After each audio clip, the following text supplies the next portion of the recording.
Every day, Kgosi Nyalala-Philane flies in the face of the belief that traditional leaders aren't business savvy. Philane may have been born a king, but he wants to make his mark in business. In the last 7 years, he's flown around the world in search of precious foreign investors. It bore fruit at this moment in the Moruleng region of the Northwest. A $2 billion deal between the Bakgatla-Ba-Kgafela Tribal Authority and Sedibelo Platinum Mines. It promises jobs and money for his people. I realize that we cannot really fold our arms as communities and leadership and cry foul of poverty and watch our own people starving when we actually have land. Because in economics, the factors of production, it's land, it's people, and it's resources. Now we have land and we have people. Now, if indeed there are just three elements, we already have 66.6%. And then you just need to come up with a good business plan in order to get the remaining 33.3%. And that's how business is done. So from my side, I just saw us having resources that have not been properly exploited. And I then started to ensure that I package this in order to attract that 33.3%. And that happened in 2008. That's why people are saying it's 8 years or 7 years, but actually it's beyond that. But of course, it was through persistence and focus. There were all these naysayers, and it's because what we were doing had never happened, especially in the rural community. Even now, today, what we're launching, this partnership is earmarking to start the first subsidized housing program in a rural area. It will be the first of its kind in the villages, in the whole continent, if not the whole world, because the rural land has always been regarded as not worthy. And I think it was not proper, it was a fallacy, because land is the same. All what you need is to ensure that the land can be utilized properly, and there are many legislation that does that.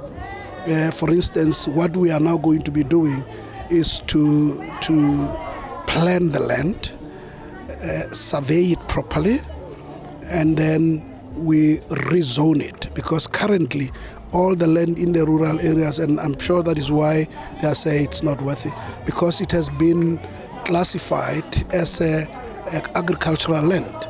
And I mean, if you see here, this is not agriculture. So it means either the government or the people have delayed in rezoning this land to become a residence. And it can only make value when it is rezoned into a residence.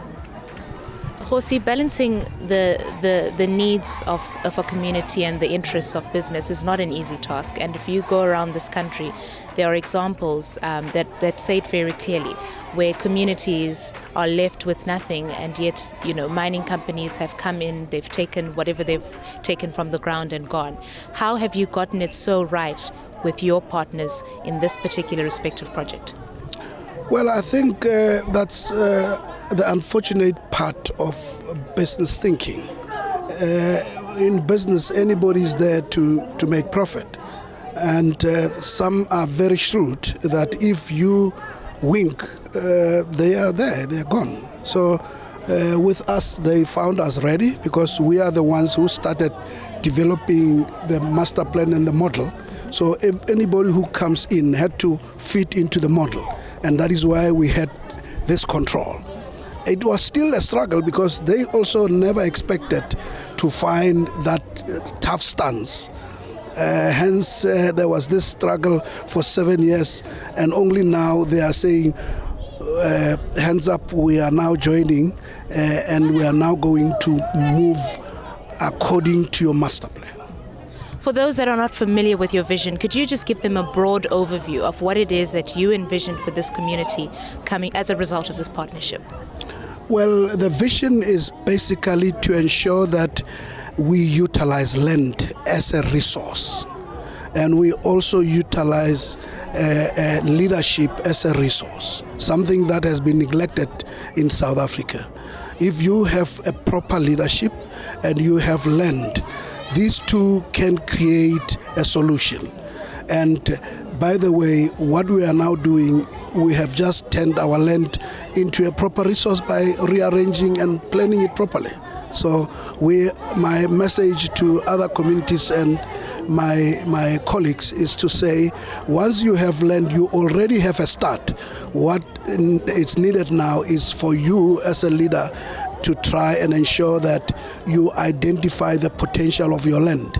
Once you have that, then you've got the key. And key to this is investment from partners like Pellinghurst. This is a strategic private equity investor that invests in mining and resources. Danish national Arne Franzen is the chief executive officer who dealt with Kgosi Philani every step of the way. Well, it started all 8 years ago, and Kgosi came to London to see us, and we walked down the streets of London, and he laid out how he saw modern mining in Africa, and especially South Africa, should take place. And that appealed totally to me, and since then we have developed it together. So love at first sight. Can you just talk to us about the past 8 years and what has really gotten us to this point? Well, what have we done? We have created out of nothing. We have now created 2,500 jobs. We are one of the, I guess, 5-6 largest platinum producers, and we are still growing in these times. And we have invested more than $1 billion put that into the ground around Pilanesberg. You talk about these times. These times are, the headlines are filled with commodity prices falling, specifically platinum. Could you talk to us about, the long-term vision and whether or not that concerns you at this point in time? Well, I think, again, mining is a long-term game. We are not here for 2 years. Our mines are designed for 60 years. And the way I see it, 85 to 90% of the world's platinum is in the ground just underneath where we are standing now. 20% of all consumer goods are touched by platinum somewhere in their production process. And we can't have a world as we see it today. Can't have artificial fertilizers. You can't refine petroleum. You can't do windscreens to cars. You can't do hard drives. Basically, all the things that we take for given, you can't do without platinum. So yes, right now it's tough times, but cowboys don't cry. We know you've talked about the $2 billion that's been invested for this community to date. If you could talk to us a little bit about the money that you have. Of course, you're managing money on behalf of, you gave an example of the postman in Amsterdam. Talk to us a little bit about that as well. Well, what happens is that a number of the blue chip sovereign wealth funds, they might find it difficult to be specialized in certain areas. So a number of these big pension funds have decided to let Pellinghurst manage that part of their portfolio. So we, on their behalf, would go out and make investments, and until now all our investments are in Africa, and we will then also actively manage it. I mean, we are on the board, chairman, deputy chairman, CEOs of all our investments. So it's an active, the investors are looking for someone to actively manage those investments. I want to get your sense and view about, this country in terms of, we've got problems with labor. I'm sure you've seen it with, your neighbors here in the Platinum Belt. There has also been talk about regulation and this government. What are your views as an investor? Well, it's an interesting one, because we are all very quick to say, oh, it's so bad in Africa.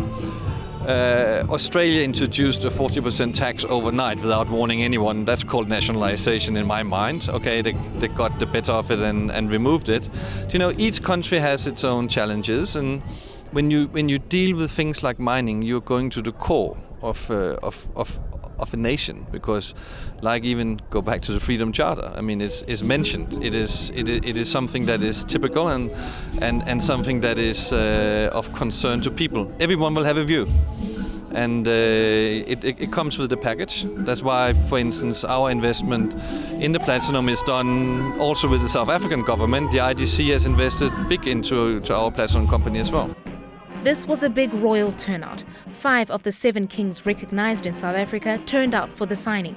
Kgosi Nyalala-Philani believes governments should unfetter traditional leaders to help their search for investment into their people. The current legislation, South African legislation, gives the right or the authority for development to the municipalities. They don't give it to the traditional leadership. So that's where the problem is.